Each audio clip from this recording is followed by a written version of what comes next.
Hey team, welcome back to Rosspec. Today we're back at Queensland Raceway. It's time to find out if we've fixed the spluttering issues, but also if the changes that we've made to the front end are actually going to make any time difference on the track. So let's get into it.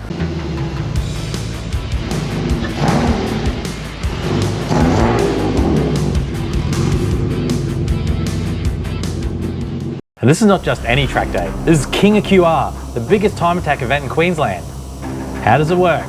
Well, you run 3 sessions on 4 different track layouts. Your quickest time from each track is added together and the person with the lowest accumulated time wins. And it brings out everything from serious race cars to stock street cars. And real deal race car drivers doing driver coaching. The layouts that they're going to be using are the National, Clubman, Sportsman and Sprint. In my last video, Robin was still in pieces, but I got her back together and completed a couple extra jobs I forgot to mention. Firstly, I had to chop the outside end of the steering rack boots so that they would fit over the new tie rods and got them back on. I also had to build new sway bar links to merge the Fab House lower control arms to the factory EL sway bar. I built a switch plate for the lift pump, and it wouldn't be a race car without a missile cover somewhere. To install the feed wire to the lift pump, I took the dash plastics off to make it easier to route the cable. With that out, I took the opportunity to mount the PowerTune dash in front of the gauges. I didn't put here originally because I didn't want to drill the plastics, but then I realised it already had holes in it from the temperature gauge that had been put in previously.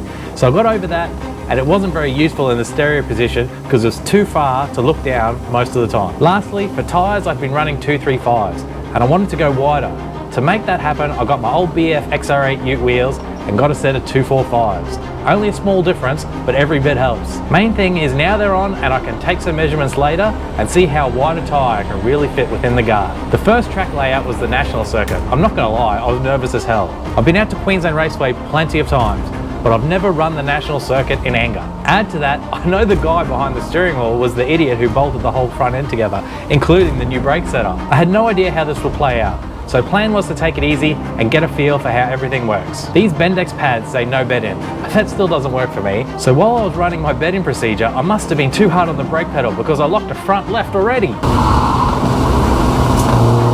Unfortunately, being the first group of the day, we were rushed out on track, so I didn't have time to fire off my 360 camera. If I had, I could have shown the smoke cloud that I caused out the back. But now was time to find out if I really fixed my spluttering issue. And the answer is...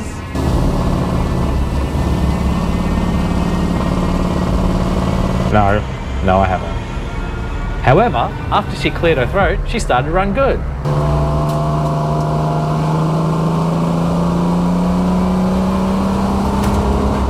But then on lap 2, as I came out of turn 2, she did it again. But cleared.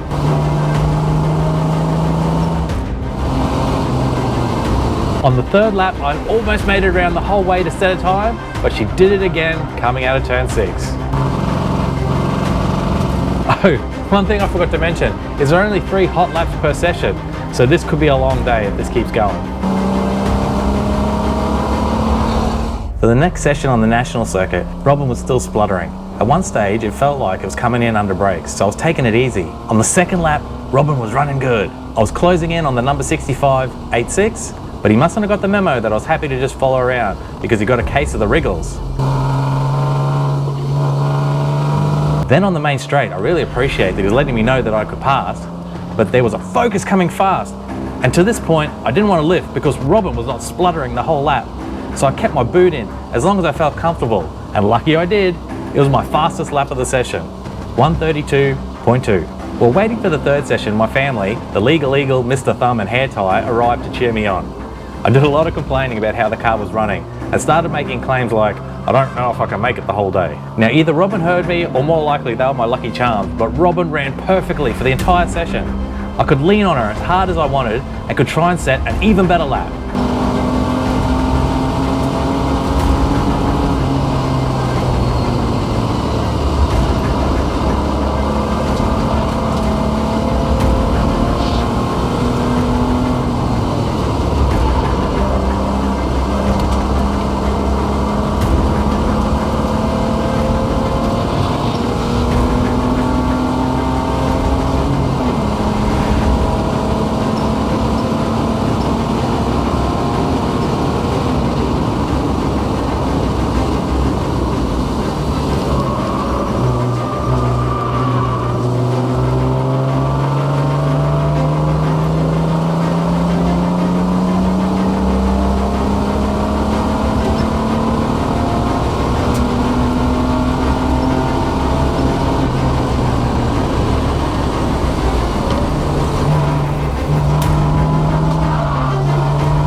The last lap was messy as hell, but it was easily my quickest, 1:30.4.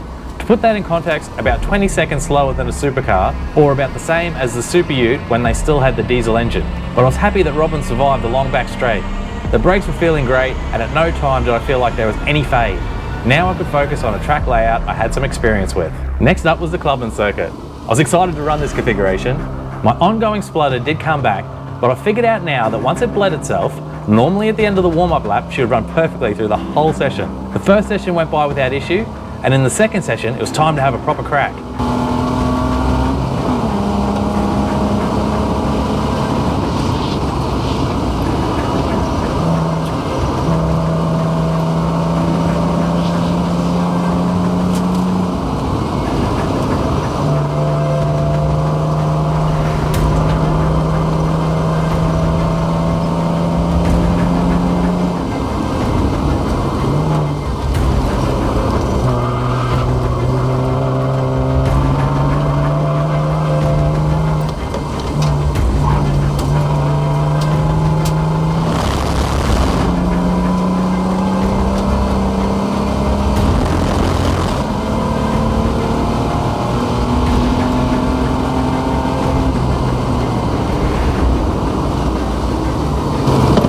As I closed on the 74 MX-5, it really showed me how underpowered I am.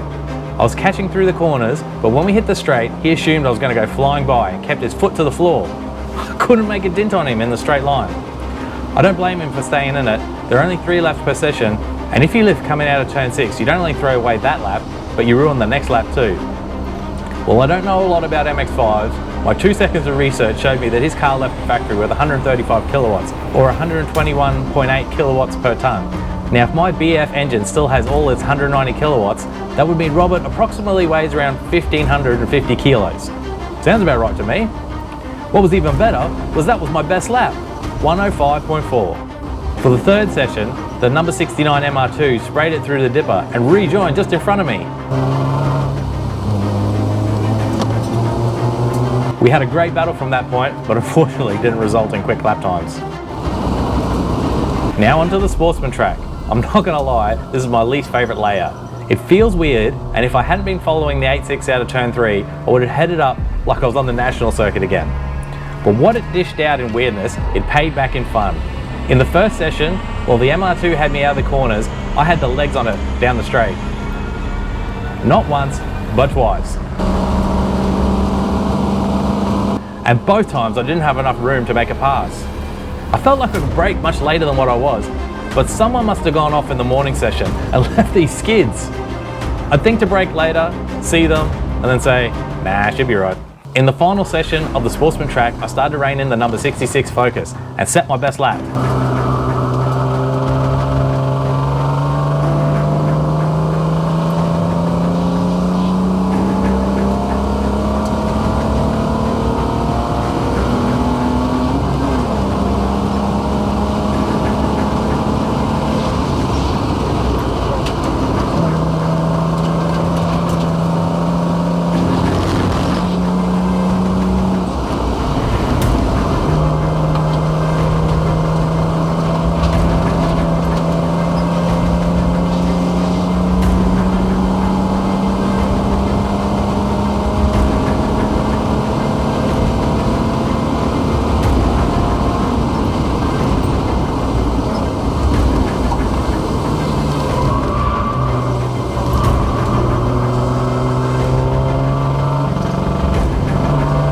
It would have been interesting to see how close we would have been together if we had another lap. They call QR a horsepower circuit, and if you've been following along, you know I love me a V8. So I never thought I'd be using an RS as an example of horsepower, but I was closing on exit and then just blown away on the straight. Hats off to you, my friend. But that was my best lap and good for a 103.7. Finally, the sprint track. It didn't start off great. The 8.6 was telling me to pass, and I was really trying to, but Robin wouldn't let me. But when she did, we set a lap.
101.7. New PB!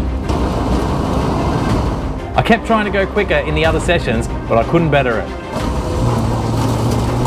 I did mow some grass though. So how'd we end up? Results wise, not great. We came 6th out of 7 cars and were easily beaten by the other cars in the club spec 2-wheel drive class. But for me, it's more than just the results. It's the fun of the experience and doing it with a platform I love. It's for the guy who came to talk to me because when he was a kid, his family car was an EL and he had to check it out.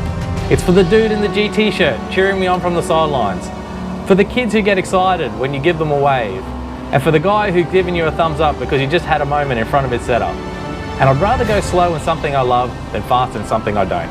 Robin and Faith fall perfectly into this era where I'd be excited to buy the new Motor magazine every month just to see what was coming.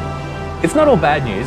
There was a Mark 1 running in the 2-wheel drive street class, which were actually quicker than on the Clubman, and only a couple tenths off in the Sprint.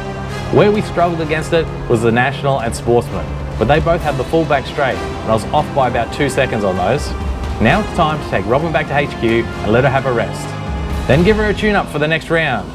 Don't forget to like and subscribe if you want to see how she goes.